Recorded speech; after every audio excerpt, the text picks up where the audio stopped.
Good morning for today's video guys. At ayun na nga, nagising ako ng maaga kasi alam niyo na, tatlo lang kami dito sa tindahan at nagluto ako ng almusal. And then after that, nag-open na ako dito sa tindahan. Diyos ko po, anong oras pa lang, tingnan mo naman yung mukha ko.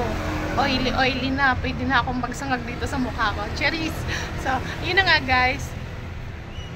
Napaka ano lang nitong ano na to, araw na to. And napaka natatawa ako sa mga nangyayari sa page ko kasi ewan ko ba kay Mamita, ang daming ganap. Diyos ko po, napaka-busy niya para patawan tayo ng mga ano, hindi kaya-ayang violations. So, by the way guys, so, samahan niyo ko ngayong araw sa mga gagawin natin at mga ganap. Ay, yun lang. So, yun na nga guys, after ko makapaglinis, makapagbukas, magwalis, magpagpag dito, ayan, ang sunod ko naman bubuksan ay yung email ko. I-check ko kung may ma-receive bang email galing sa ano natin, sa Orange app, baka may order, kasi doon talaga ako nag-check ng ano, sa email muna. And kung ano pa man mga important na kailangan tingnan. And then after ko makapag-check ng sa Orange app, Blue app, baka may order, ayan, titingnan ko naman yung aking page at nagbabaka sakali ako na mawala na yung aking, alam nyo na, yung ating V. Diyos ko, naubos ko nang na-delete yung aking video reels at mayroon pa din. Di ko na talaga alam kung saan nanggagaling yung V na yun na sinasabing unoriginal content. So, sobrang hirap guys. Alam nyo, sobrang struggles dito sa page ko na to. Kung tutuusin, October pa ako last year na monetize dapat. Ay na-reach yung mga requirements dito sa Reels. Nagkaroon ako ng Reels October pa, ganun din sa in-stream ads. Pero, today lang talaga na monetize yung aking in-stream ads. And then, so finally guys, monetize na pala yung ating in-stream ads. Na-approve na din after how many months? Parang halos nasa 7 months ata. Kasi panay rejected siya guys. So, inisa-isa ko talagang tingnan lahat ng mga previous videos ko. And dun nga, may nakita ako na vlog ko before, year mga 2022. And then, may music background kasi siya ng vlog music. Tapos, yun dun ako nagkaroon ng ano, ng violation. Then, nung na-delete ko na yung dalawang vlog na yun, actually guys, uploaded naman yun sa YouTube channel ko. So, kung gusto nyong silipin, ayan, silipin nyo na lang yung aking YouTube channel. So, nandun kasi siya naka-upload. So, dun kasi hindi masyadong sensitive. Pero dito sa Facebook, sobra. And after that, guys, ito na nga si Kidlat. Ayan, tanghali na to, guys. And kakagising lang ng batang to. Diyos ko, ayan. So, dito muna kami sa kapila kasi pinakain na muna si Erwin. At, dito muna kami magbabantay ni Kidlat saglit. Kasi di na kami nakapagluto dahil tanghali na. At ayan, tingnan nyo naman si Kidlat nagpapabibi sa akin. So, ganyan siya guys, pagkaakit niya sa tindahan. Pagkagaling niya sa baba, pag-akit sa tindahan, ganyan ang gagawin niyan. Gusto niyan kalungin ko siya. And then, pagkatapos nun, lumipat na kami ulit dito. Dito talaga ako na pirmi sa kabilang tindahan. So, nandun na yung staff namin. Nandun na rin sa Anthony sa kabila. Kaya dito na ako babalik na. And then, bandang hapon guys, nagluto naman kami ng merienda. Ayan, ako pala nagluto ako ng pansit canton. And then ayun na nga, bumuhos na yung napakalakas na ulan. Diyos ko po. Ayan, finally after ilang months, ilang weeks, ayan, bumuhos na rin napakalakas na ulan. Alam niyo ba guys, yung init simula umaga hanggang mga hapon, grabe talaga, super lala. And ito, nung umulan ng sobrang lakas, nakakatuwa kasi parang ay, na-miss ko yung lamig galing sa ulan. So, halos mga 1 hour din umulan nung time na to.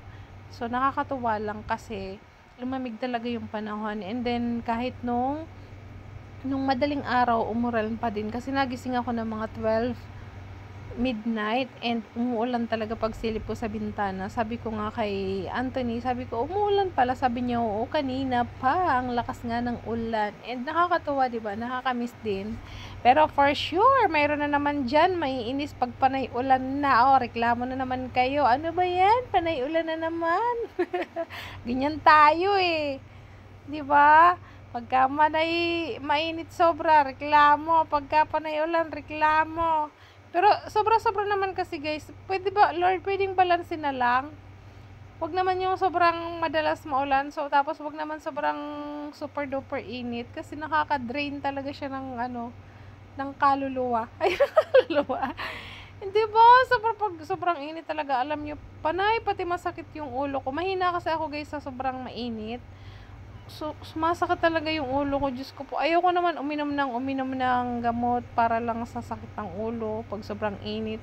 Kaya sobrang tubig na lang ng tubig talaga yung iniinom ko pag sobrang init. And nung umulan nga, nung inito nga, tuwang-tuwa talaga ako. Mapapansin nyo, nandyan talaga ako dyan sa may labas ng tindahan. Kasi nga, feel ko yung lamig ng ulan. O, diba? Halos 1 hour din na umuulan. Ang saya-saya lang. Kaya, ayan. Diba? Na-miss ko to. Na-miss natin tong ganitong ulan. Sana yung ulan no, every other day na lang yung ulan, or kahit once or twice a week na lang yung ulan, di ba? Para balanse talaga. Kaso pag nag-summer, Diyos ko talaga, itong summer na to, palala yung init, no? Dati hanggang alas 10 kaya pa nating magbabad sa initan, ngayon alas 7 pa lang super init na. Kita nyo naman yung mukha ko kanina, guys. Diyos ko, alas 8 pa lang ata yun. Diyos ko, nagmamantika na yung mukha ko. Super duper init talaga. Grabe. Nakaka-dry ng balat. Tapos, ang kati-kati sa balat ng init. Kaya, ay, Diyos ko po. Nakakaloka talaga yung init ng panahon. Kaya naman, nung umulan nga, eto na. Ang saya-saya talaga. Ang saya namin actually. Lahat kami dito sa may tindahan masaya. Pero, alam nyo ba guys, mas pabor sa amin kapag mainit kasi syempre sa industry ng munting negosyo namin mas maganda pagka mainit. Pero pag tag-ulan naman, meron naman kami mga items na mabebenta, like mga farming tools, mabenta yun sa amin. Pero pag ganitong summer, talagang mabenta lahat ng mga namin.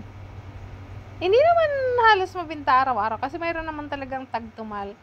Pero ibig ko lang sabihin, mas maganda yung bentahan pagka mainit yung panahon kaysa tag-ulan. Pero, sino ba nakakaranas dyan ng sobrang tagtumal? Ayan, speaking of tagtumal, lahat ba ng mga may negosyo dyan nakaka-experience ba ngayon ng tagtumal? Kasi kami talaga guys, nakaka-experience kami ng super duper tagtumal. Talagang kaya tiyagaan talaga, Diyos ko po. Masakit sa ulo mag-isip kasi syempre kailangan mong i-maintain yung business ganyan. So ang hirap, 'di ba? Ang daming bayarin, pero carry lang 'yan, guys. Okay lang 'yan. So yun na nga guys, sa mga naghanap ng hasaan, visit nyo lang kami dito sa 11th Avenue, Isrimbo, Taguig. So, kinagabihan guys, nagluto ako ng sinigang na hipon. Kaya tara na, kain tayo. Don't forget to like, share, and follow. Ayan, tara na, bigyan ko kayo ng sinigang na hipon.